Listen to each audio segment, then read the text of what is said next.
네, 오늘은 출애굽기 2장 1절에서 10절 말씀을 가지고 숨어 계신 하나님이라는 제목으로 함께 하나님 말씀 나누도록 하겠습니다. 우리는 지난 시간 이스라엘 백성들을 죽이고 없애려는 바로의 계획에 대해 살펴보았습니다. 바로는 이스라엘 백성들의 군사력과 그들의 세를 줄이려는 목적으로 그 새롭게 태어나는 아이들을 죽이려는 계획을 세웠는데, 그래서 1장 22절 마지막 부분을 보면 바로가 이렇게 말했죠. 만약 너희가 아이를 낳는데 그 아이가 아들이거든 어떻게 하라고 합니까? 나일강에 던지고, 그리고 만약에 딸이거든 그 아이를 살려두라라고 했는데, 이스라엘 백성들이 그 얘기를 듣고 불안함과 두려움을 감추지 못했습니다.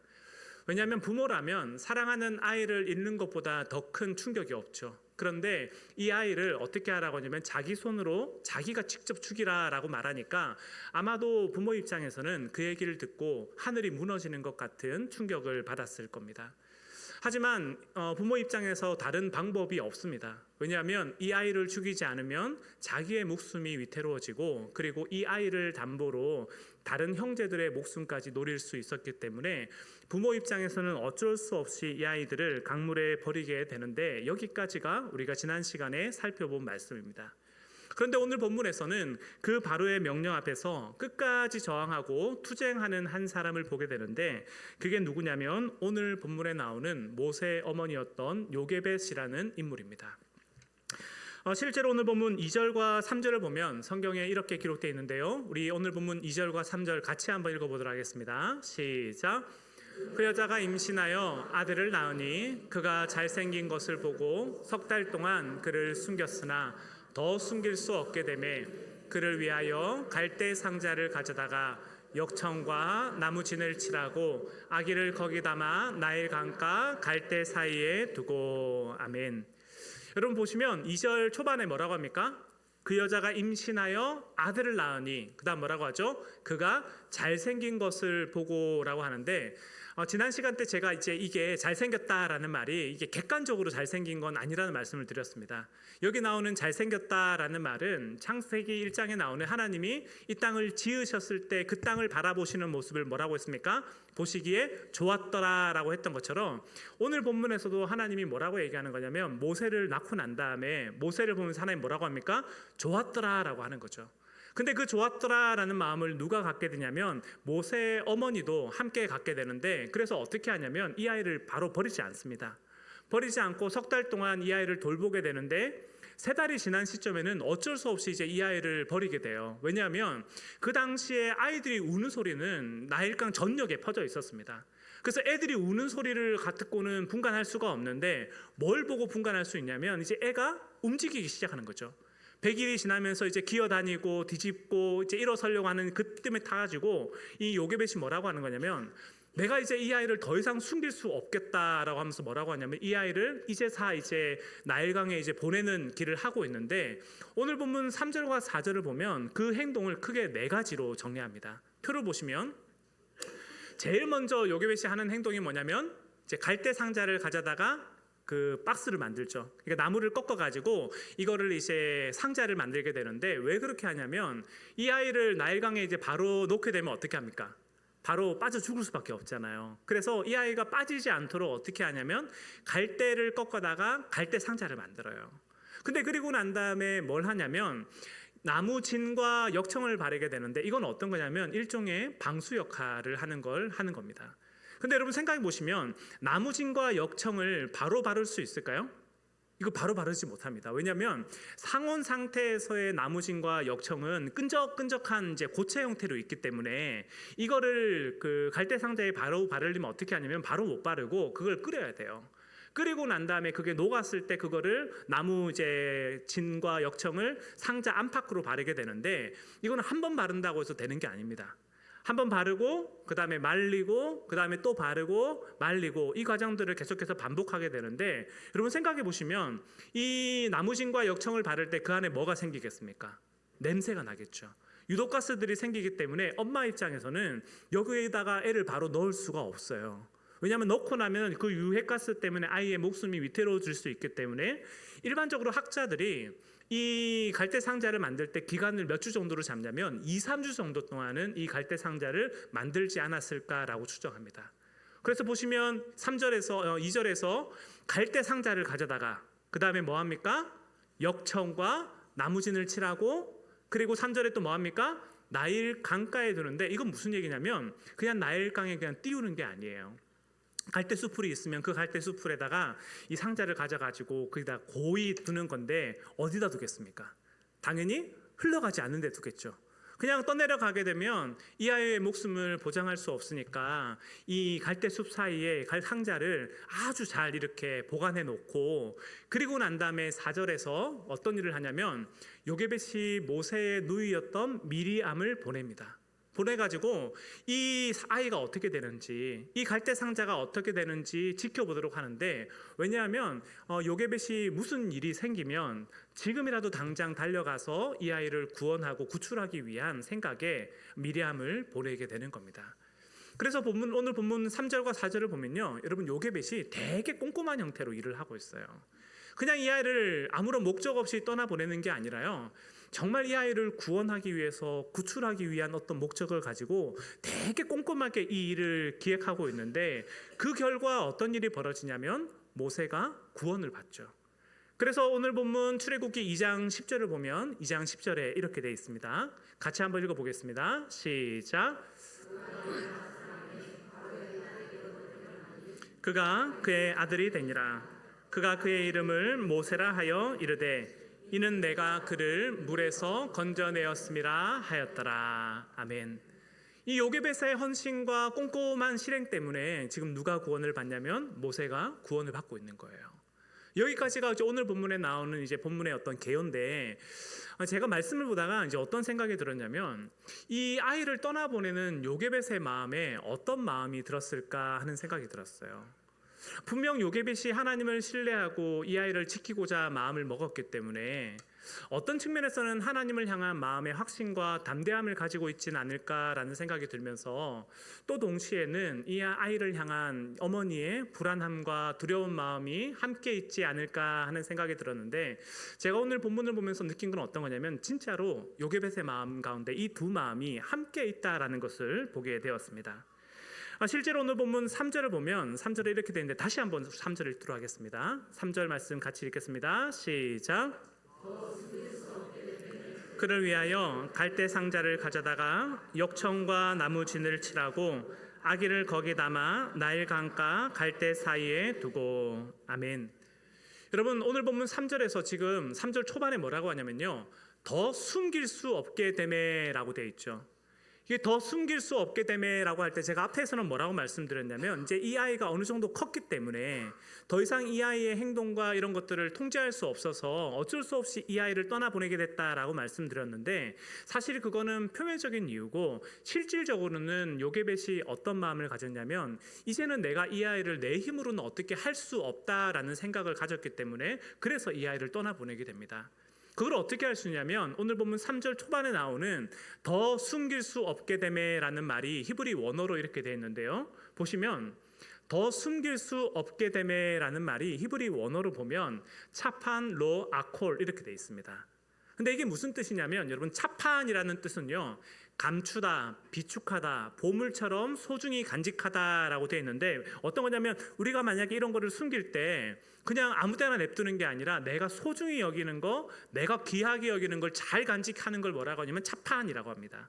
그리고 그 다음에 나오는 로 아콜이라는 말은, 로라는 말은 이제 이것은 부정사여 가지고 이게 안 된다 이런 뜻이고요, 아콜이라는 것은 내 힘으로 어찌어찌 하다라는 뜻인데, 로 아콜 하면 어떤 뜻이냐면 이제 내 힘으로 어찌어찌 할 수 없다라는 게 로 아콜이에요.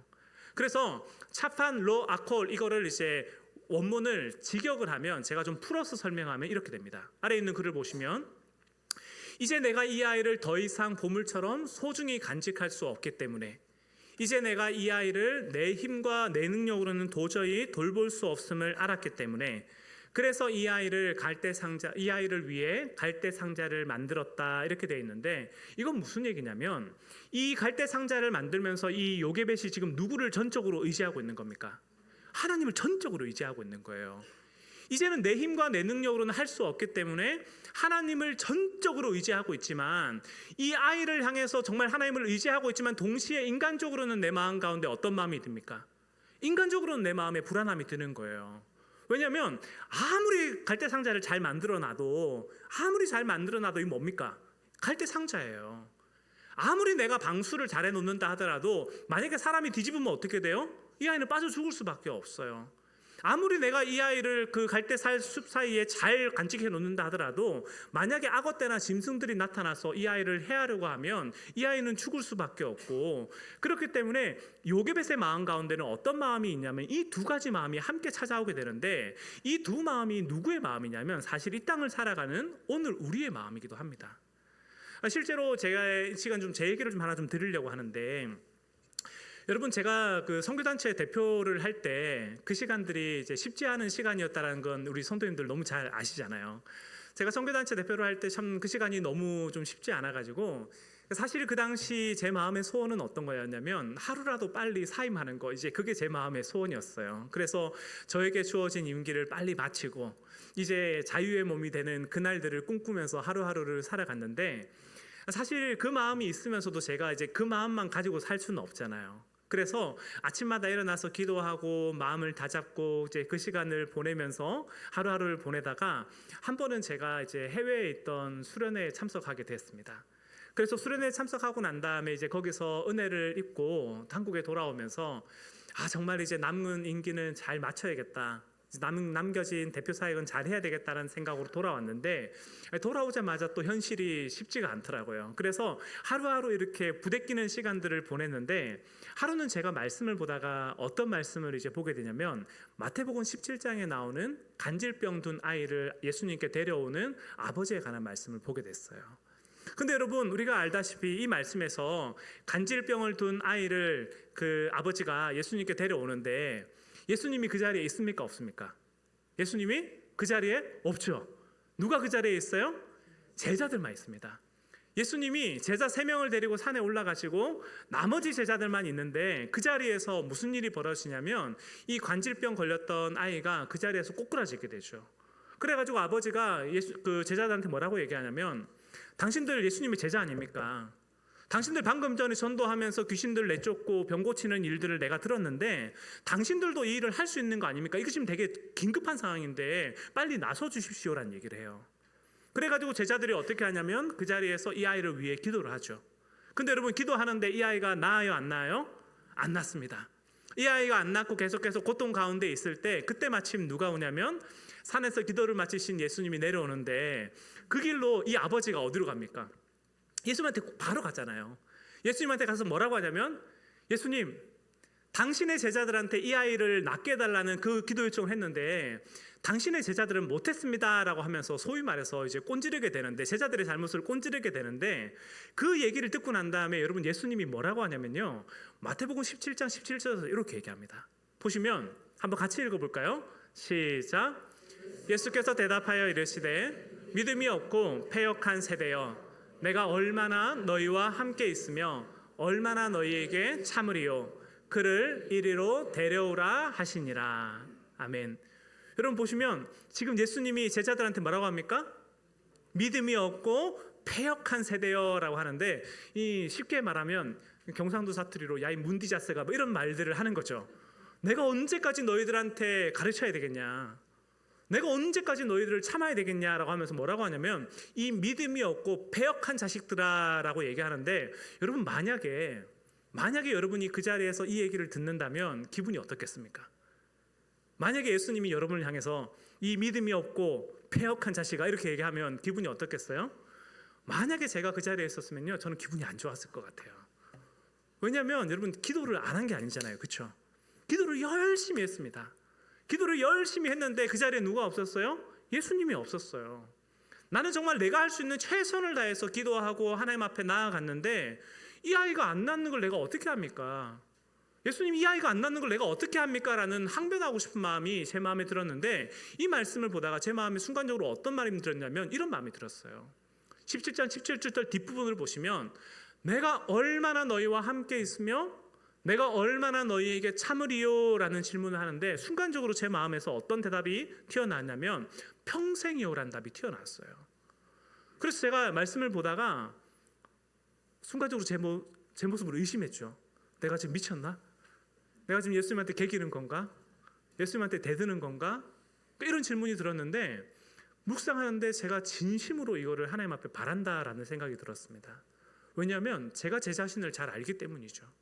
정말 하나님의 은혜가 없이는 내가 하루도 살 수 없는 존재라는 걸 내가 너무나 잘 알고, 만약에 하나님의 은혜가 없으면 나는 언제든지 꼬꾸라지는 존재라는 걸 너무나 잘 알기 때문에 예수님이 우리에게 내가 언제까지 너희와 함께 있어야 되겠고 내가 언제까지 너희와 이렇게 참아야 되겠냐라는 이 질문을 하는데 제 마음에서 저도 모르게 예수님 평생이요라는 답이 튀어나왔어요.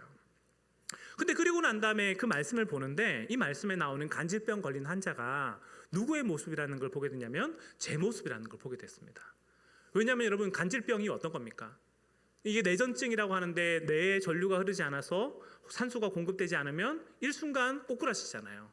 일순간 숨을 못 쉬고 그 상태에서 정신을 잃게 되는데, 그 간질병 걸린 사람이 평상시도 늘 그런 모습으로 다니진 않죠.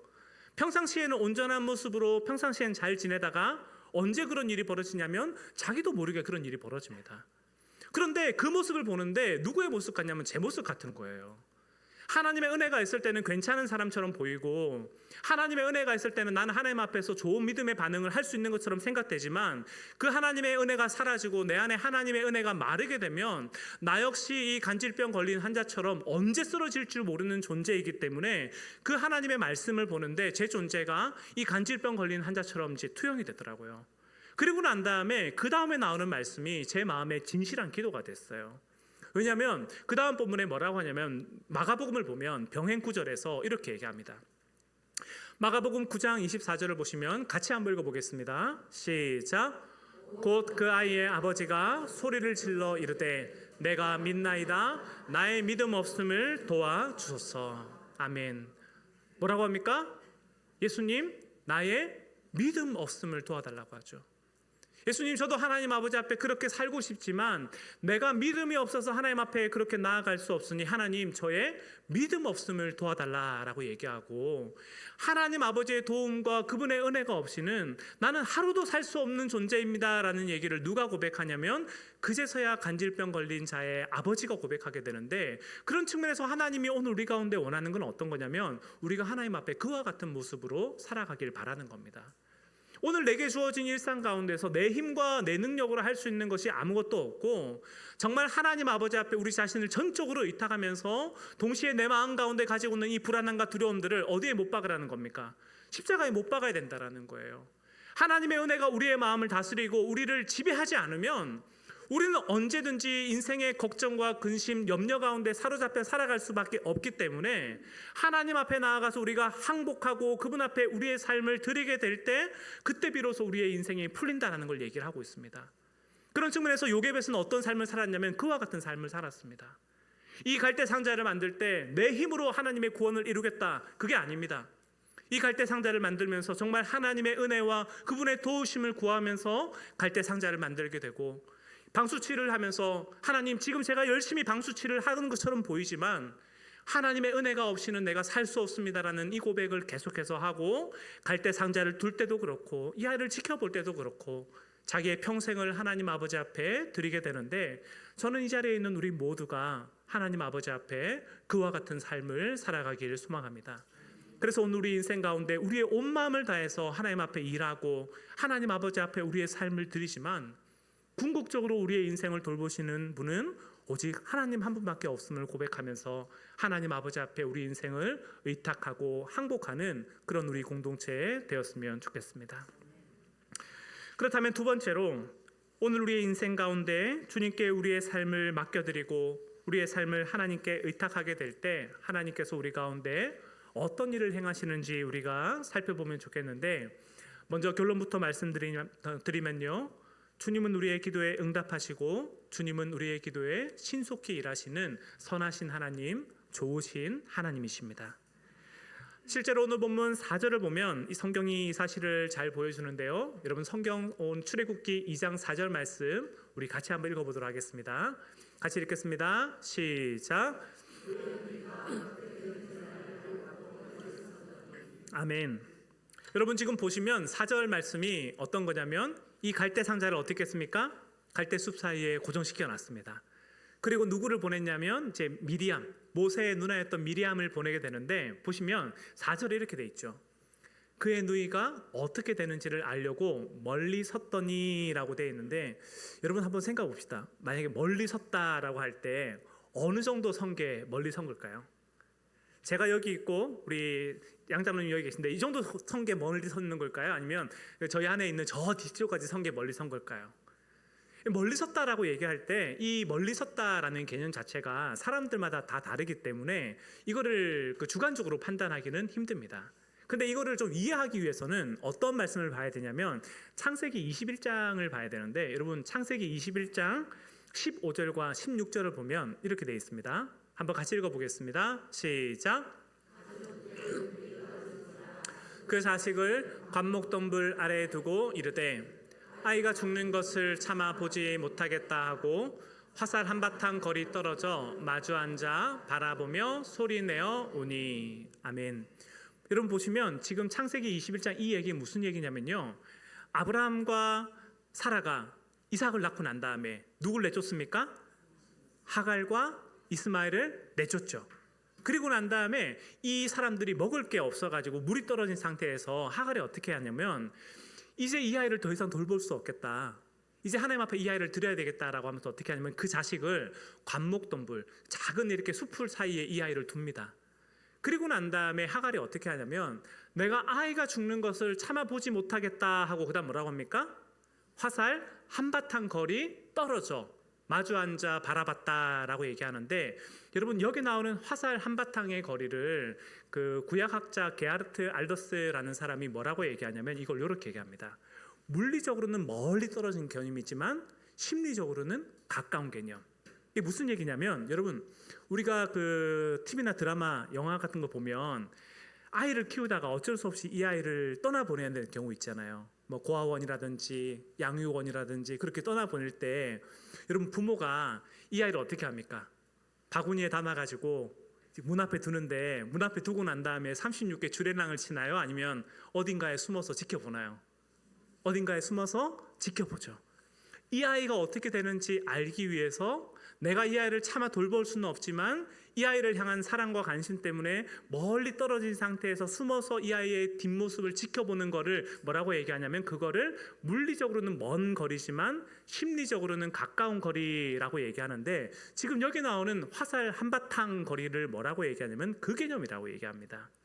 그래서 이 게하르트 알더스라는 분이 그 창세기 21장 15절과 16절을 주해하면서 이렇게 얘기합니다.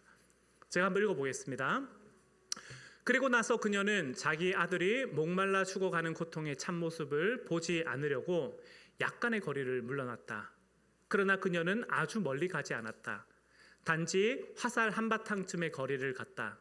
그렇게 함으로써 그는 만약 자신이 자기 아들을 위해 할 수 있는 무언가가 있다면 도움을 주기에 충분한 만큼 가까이 있을 수 있었을 것이다 라고 되어 있는데 이게 무슨 거리라고요? 이게 화살 한바탕 거리라는 거예요.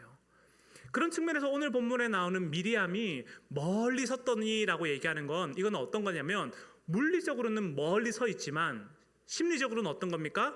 가까이 밀착해 있는 거예요. 멀리 떨어져 있는 것처럼 보이지만 위기의 순간에 어떻게 하겠다는 겁니까? 위기의 순간에 가까이 가겠다라는 거예요. 그래서 요게벳이 어떻게 하냐면 내가 그 아이를 위해서 직접 가고 싶지만 못 갑니다. 그래서 어떻게 했습니까? 모세의 누이였던 미리암을 대신 보냈어요. 미리암도 그 모세를 지켜보면서 가까이 있고 싶었지만 가까이 있기 힘들었습니다. 그래서 어떻게 하냐면 멀리 떨어진 상태에서 이 아이를 바라보게 되는데 누가 우리를 그렇게 돌보시냐면 하나님이 우리를 그렇게 돌보신다라는 거죠. 그래서 제가 오늘 설교 제목을 뭐라고 했냐면 숨어 계신 하나님이라고 했는데 그 하나님이 우리를 어떻게 돌보시냐면 이와 같은 모습으로 돌보십니다.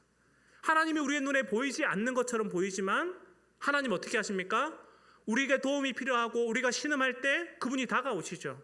하나님 지금 직접 우리 가운데 일하기를 원하시고 하나님 지금 직접 나타나 주기를 바라지만 하나님은 우리가 깊은 수렁 가운데 있을 때 우리 가운데 손을 내미시고 우리를 눈동자처럼 지키시는 분을 하나님이라고 얘기하는데, 그런 측면에서 오늘 본문을 보면 이 모든 일을 기획한 건 누굽니까?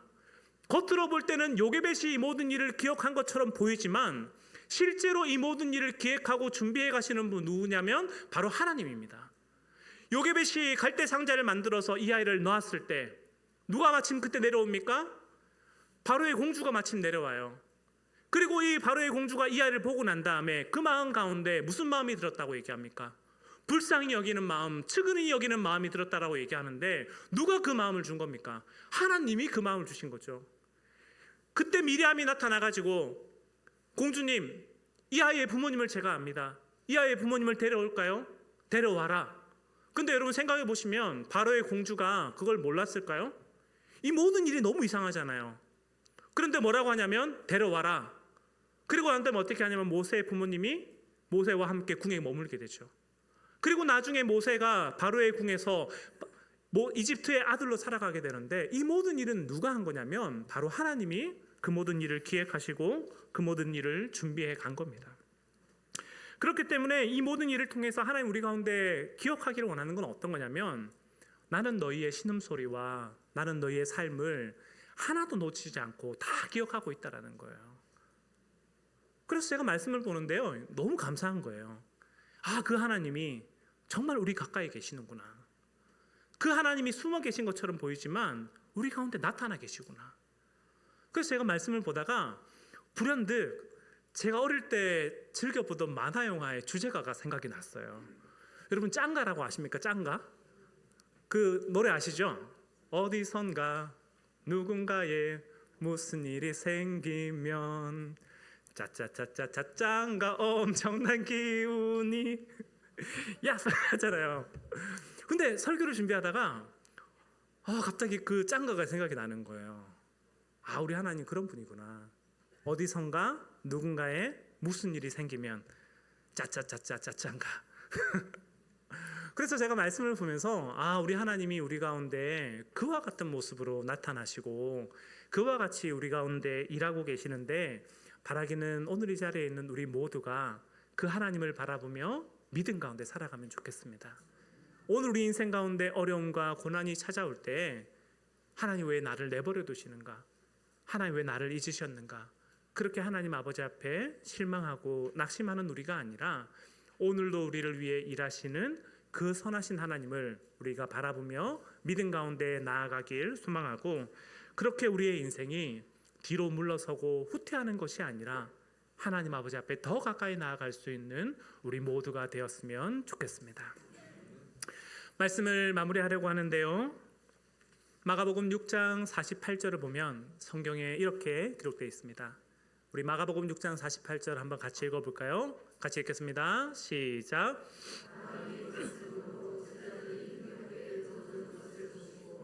밤 사경쯤에 바다 위로 걸어서 그들에게 오사 지나가시려고 하매. 아멘. 여러분 보시면 이 일은 예수님이 오병이어 기적을 일으키시고 난 다음에 홀로 산에 갔을 때 이뤄진 일입니다. 우리 주님이 기도하고 계실 때 제자들이 지금 무슨 일을 겪고 있습니까? 폭풍 가운데 어려움을 겪고 있죠. 제자들이 우리 주님 어디 계시나? 우리 주님 어디 계시나 원망하고 있을 때 뭐라고 하냐면 우리 주님이 제자들이 힘겹게 노젓는 것을 보시고라고 얘기합니다. 우리 주님이 산에서 멀리 계신 것처럼 느껴졌지만 뭐라고 합니까? 우리 주님이 보시고 그들에게 찾아옵니다. 그래서 밤 사경쯤에 바다 위를 걸어서 그들에게 오시는데, 제가 말씀을 보다가 주목한 장면은 48절 맨 마지막입니다. 왜냐하면 보시면 예수님께서 밤 사경쯤에 바다 위를 걸어서 그들에게 오사, 그 다음 뭐라고 합니까? 지나가려고 하시매. 제가 말씀을 보다가 이해가 안 됐어요. 예수님 오셨으면 구원해 주셔야지 왜 지나가려고 합니까? 예수님 오셨으면 제자들의 배에 올라타서 그들의 마음을 다독거려 줘야 되지 왜 지나가려고 하십니까? 근데 말씀을 보는 가운데 하나님 저에게 이렇게 말씀하시는 것 같았어요. 나는 언제든지 너희에게 다가가고 있다. 나는 언제든지 너희 곁에 있다. 근데 중요한 건 너희가 나를 내 배에 태워야 된다. 하나님의 은혜가 우리 가운데 지나가고 있을 때에 그 은혜를 보고도, 그 은혜를 알고도 하나님을 배에 태지 않고 우리의 인생이 내버려져 있을 때는 우리는 여전히 불안과 두려움 가운데 머물 수밖에 없습니다. 하나님이 원하시는 것은 내가 바로 너희 곁에, 내가 바로 너희와 함께 있는데 그 하나님을 어떻게 하라는 겁니까? 네 인생의 배에 태우라는 거예요.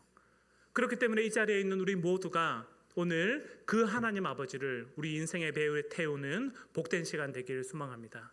우리의 힘과 능력으로 모든 것을 할 수 없기에, 우리의 힘과 능력으로 한 치 앞도 살아갈 수 없기에 하나님 우리 가운데 주님 당신의 구원을 베풀어 주시고 그 하나님 아버지와 동행하며 하나님 안에서 영원한 생명을 맛보는 오늘 저와 우리 공동체 되었으면 좋겠습니다.